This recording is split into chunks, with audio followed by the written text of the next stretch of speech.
So something a bit different today. We're going to be looking at doing the front springs on the Clio. So let's get the car up in the air and the wheels off.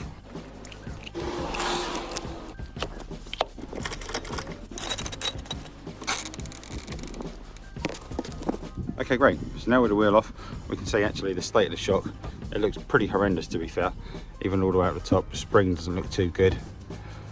It's not too bad, but what we're going to do is get this off and get it out and get it changed. So the next thing we'll really need to do is just loosen off some of these top bolts. Now, I had a quick look at these the other day, just when I was checking to make sure I've got the right size bits and stuff like that. So let's have a quick look at that, because you'll see exactly what I found. It was horrendous. It was absolutely drenched in water and so corroded, both this one and the other side. So this is how I found it during the week, and it was absolutely full of water. You can see, if I touch this, it's just a big puddle. So because I'm doing both sides today, actually, both this side and this side, what I might need to do is actually take the scuttle tray all the way out, so remove the wiper arms and get that off so that we can actually get closer to this one. This one's easy enough because when you lift it up, it kind of folds back all right, or just lifts up enough.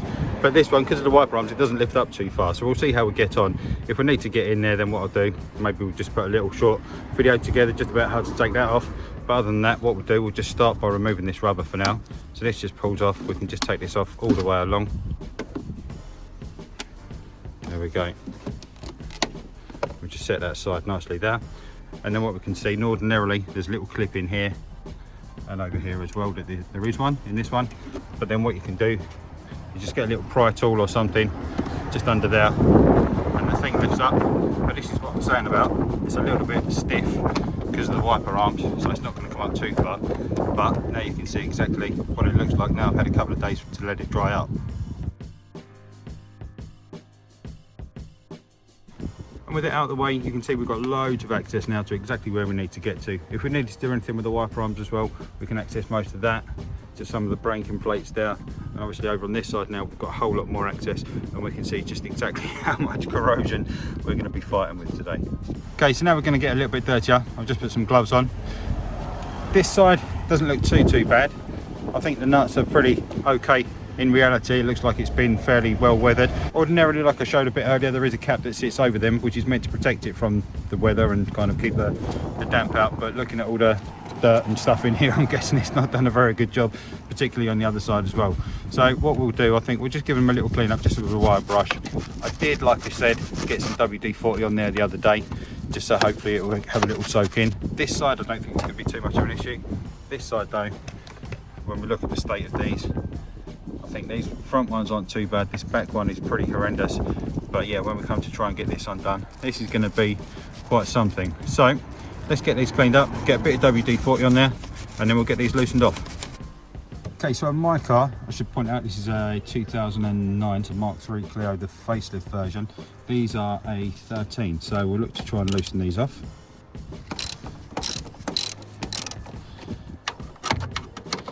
Too bad at all. I'm not looking forward to the other side. Okay, so with them out, there we go, we can see not too long at all, so we'll just set that aside. I'm just going to get the second one out, but the third one I'm going to leave in, so when we take out the fixings down the bottom, it can hang and it's not going to, the shock's not going to fall on us. Okay, so with the fixings at the top removed, next up what we need to do is just release the drop link. So what we're going to do is just get our fixing on here, just check the size. I think it's 16, there we go. So we just get our gun on there and just try and whip it off quickly.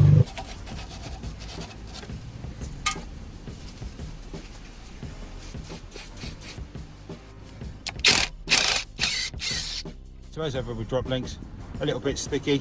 So what we're going to need to do is get our Allen key in here, get our spanner on here as well, and we'll release it the proper way. I was hoping with the gun it was just going to come straight off. Okay, so I've got on here 16mm, just kind of ratchet spanner, so it can go around it and I can still get some torque on it. And then a 6mm hex bit, or Allen key, whatever you want to call it. And hopefully we'll see if it wants to play ball. It looks like it's going to move, so not too bad at all. So there we go. So I'll just continue with this and get this off. Okay, there we go, just about there. Last little bit, and we can take that off. I'm just going to pop that back on there just to keep it safe, and then we can just set it to the side. Next up, we've got this little bracket here just for our ABS lines and our brake hose and stuff like that. So what I'm going to do is just a 10mm socket on there. We just get that on, release that. That comes away nice and easy. These aren't done up to any particular torque or anything like that. They're just kind of relatively tight. I'm guessing you could probably do it up to about 30 Newton meters, something like that. The drop length's about 50 to 60. Then we can just remove these lines from here. There we go. And remember to hold on to that little fixing because we're going to need that when we refit it. So with the drop link released, a little bracket released, the next thing comes the real fun part. So these big fixings here, so these are 18s on both sides. You can just about see if I put my fingers behind it there. Okay, great, so with that looking a bit cleaner, our WD on there, we've got our 18mm spanner just on the left hand side here that you can see. You're going to get the gun, stick it in reverse and see whether or not this wants to come off.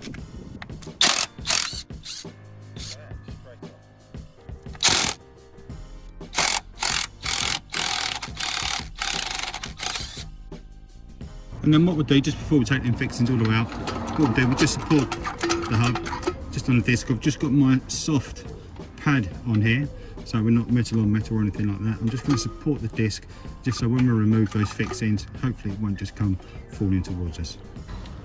So then up here, what I'm going to do is just now drive these out, just because they're in there a little bit stiff.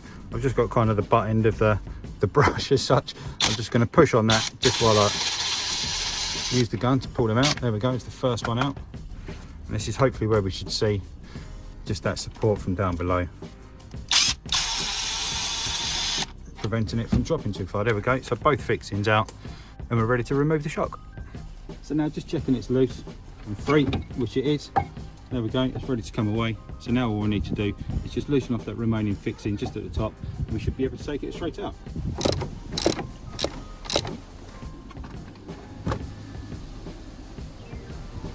Okay, brilliant, so there we go. So we've got the shock off completely, all intact, the top mount and everything.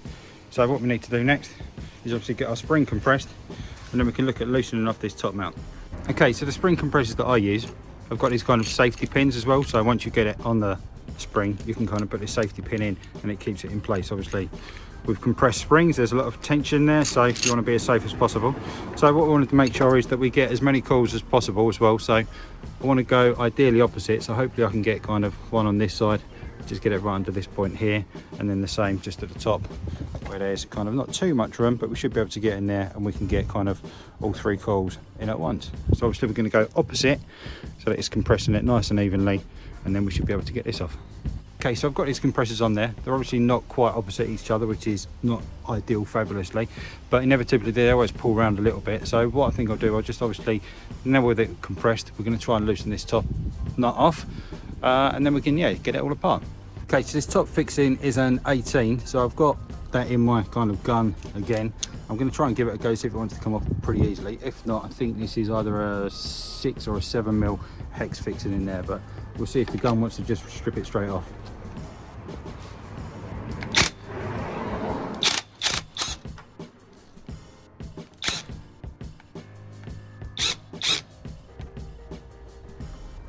Okay, so it's looking good. Looks like it's about to come straight off. So we've got no tension there by the looks of it. It's nice and free on the top. So I'm just going to go ahead and take this straight off.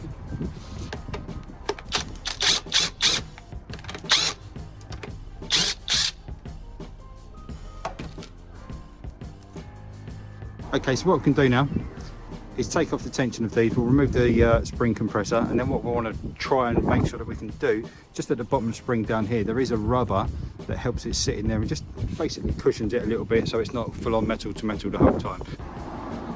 Okay, so with this spring, we can see the rubber that I'm talking about that I want to try and save. This is it right here. All it does, it just adds a bit of cushioning, but I couldn't actually find any from any supplier that was able to provide a new one, so hence why we're going to give this a clean up, keep hold of it, and then that will go back on the new spring. That's probably worth noting as well, with the spring, one end is slightly wider, as in kind of the distance from here to here, the radius, the diameter, whatever you want to call it. The narrow end is at the bottom. So when we get the new springs, if I just get one now, there we go, we can see exactly the same. So we've got that kind of that narrow one at the bottom and the wider one at the top. And quite often, I think as is the case today, you can tell which is the top and bottom. The manufacturer writing will be labelled, so it's obviously facing the right way up. So obviously we've got the new shock just clamped in the workbench. I've got a little bit higher this time, just so that we can get more depth, should we say, on the spring clamps, because obviously they were just fouling the bench before last time, so I've lifted it up a little bit higher this time. We've got the spring on there ready to be compressed as well, and what I've also got is the top mount ready to go with the nut in my pocket, the fixing nut in my pocket. So as soon as we get that spring compressed enough, we can get that on, just get that nut on, and then we can get the spring out from tension, and obviously it's going to be a lot safer. So let's get these springs compressed again, or this spring compressed again, and then we can put it back together. Okay, great. So we've got the spring compressed now.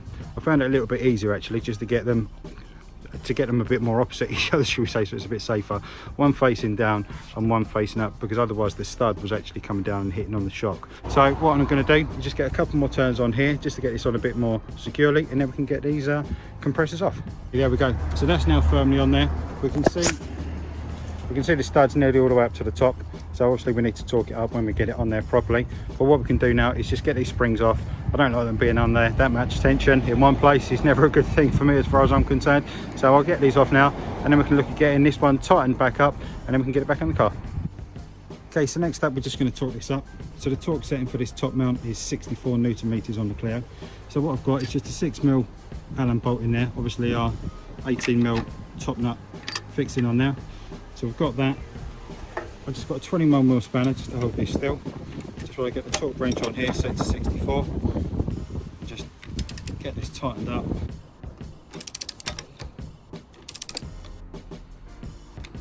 Okay, so now with it all back together, top mount back on, the new spring in, the shock all nice and new, what we're going to do is just offer it back up.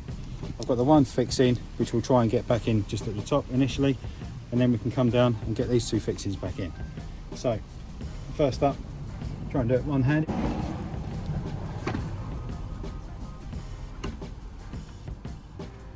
Okay, fantastic.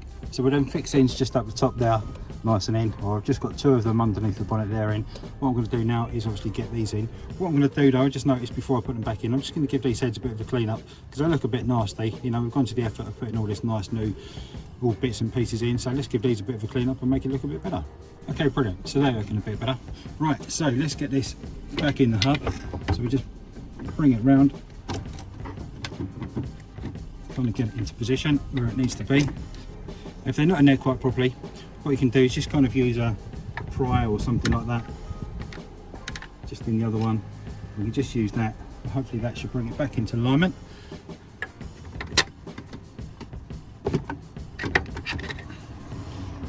Okay, there we go. So we've got one of them just about in there. We can just knock that through. We can just get that back in, and then we can get the second one in at the bottom as well. Hopefully that should line up a bit easier than the top one. There we go, that one's going straight in. So we just get that one started, then we get the nuts on the back as well, and we can get them torqued up. Just get them in. Okay, and the torque setting for these is 105 Newton meters on each one.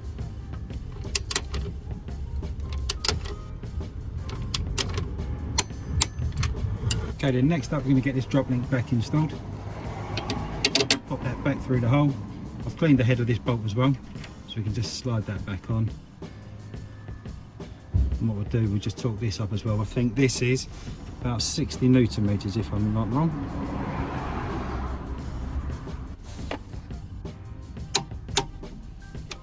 Okay, so the next thing now is to get this bracket back on. But you know what, I'm going to see if I can give this a bit of a clean up as well, because it'd be a shame to not clean it up. Now we've got the opportunity to do it. Okay, fantastic, there we go. It's not brilliant, but it's much better than it was. So obviously this is going to go back on here. So let's get the brake hose clipped back in. There we go, just like that. And then we can get, just make sure that's sitting nicely, there we go. Then we can get our fixing back in. Get our 10mm socket just on the top there. And then that should go straight in. And then with that in, we just clip our ABS lines back in, and there we go. That's this bit down here done. Back at the top up here, what I'm going to do is just get this third fixing in, just get it started off going in now. And then what I'll do, I'll tighten them down just a finger tight, and then once we're all done and the car's back down on the ground, we'll torque these up. Okay, so now I can remove the support. Let's get the trolley jack out of the way. Realistically, I can get the wheel back on now, But first up, what I'm going to do is exactly the same, but just to the other side. Okay, great, so that's the other side done now as well. So just before we put the wheel back on, what I'm going to do is just put a bit of copper grease just on some of these fixings, just to support them, stop them corroding so much. So if we need to do a bit of maintenance again in the future, we should be able to get these off nice and easy. Okay, so next up we can get the wheel back on.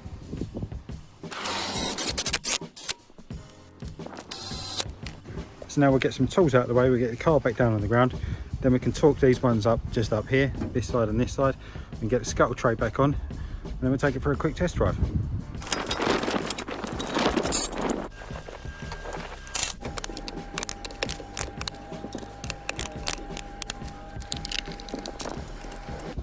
And then now with the car back down on the ground, we can just torque these top mounts up to 47 Newton meters. Okay, and then the last bit that we just didn't see exactly this morning is just this cover plate that goes on over the top, so we can see obviously the seal around the bottom. You see it's kind of gone there, which is probably where the water's running down and ends up just sitting inside there. So perhaps I'll look to kind of add a bit of sealant there or something soon. But for now, we'll just put these back on. I've given them a little bit of a clean up as well. So we've just got one point at the back where they go on, a little clip in the side, and then we've got a 10mm fixing just on this front corner. Just a little nut that just goes on there. We'll just get that tightened up, and then we'll do the other side as well.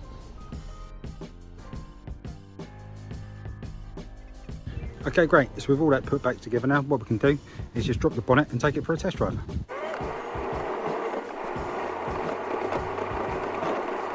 Okay, well that was a successful test drive. Everything was all good. There was no bumps, creaks, knocks, bangs or anything. So a real successful day, to be fair, or a real successful setup and change of those suspension components. So hopefully that's been useful. If you've enjoyed it, you remember to give us a like down below. If you haven't done so already, remember to hit subscribe coming up here now.